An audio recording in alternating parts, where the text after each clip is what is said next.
Bones, sóc en Joan Ramon, propietari d'aquest local o d'aquest centre d'escalada. I vaig començar molt jovenet, amb 15-16 anys, lo típic que vas escalar amb els amics, l'únic que no hi havia aquests tipus de centre d'escalada, i anaves a roca, buscaves la vida com podies.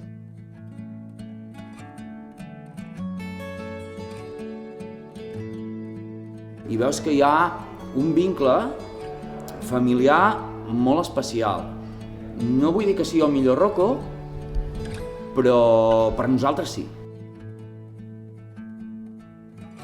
Bàsicament, quan hi va haver-hi la pedregada es va aixafar tot, jo vaig veure tot xafat, estava inundat.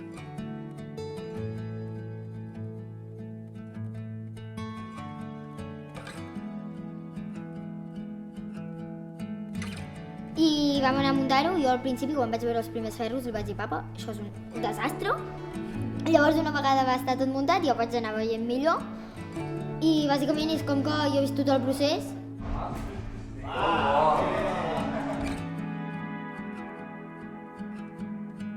Nosaltres creiem que és molt diferent als demés, només per la gent que estem treballant aquí, perquè ho hem fet amb molta gana.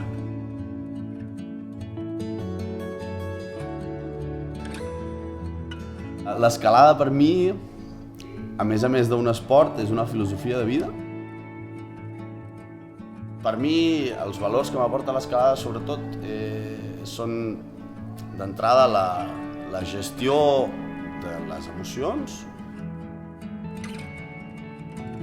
la gestió de la frustració, la gestió de la por, la gestió de l'autoestima, la gestió de la vida en general. Al final t'ensenya moltes coses de tu i crec que aquest és el valor més important.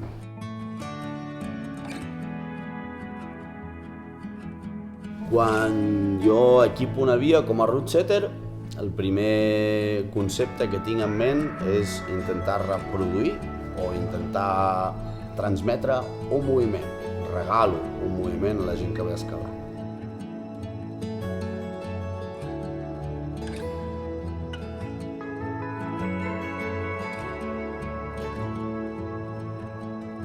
Perquè és un esport supercomplet, molt.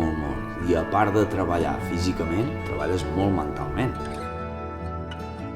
En un centre d'aquests, el que trobes és que la gent que tens al voltant t'ajuden a superar-te a tu mateix. I és curiós perquè crees un àmbit familiar i un feedback amb la gent que tens al voltant que és impressionant, i això hi ha pocs esports que arribin a aquests. Segurament que molta gent que fa esport dirà no, és que jo això m'ho trobo fent aquest esport o fent l'altre. No és per despreciar els altres esports, però per als que som escaladors i fa anys que ho som, notem aquesta sensació i és el que ens en portem a casa.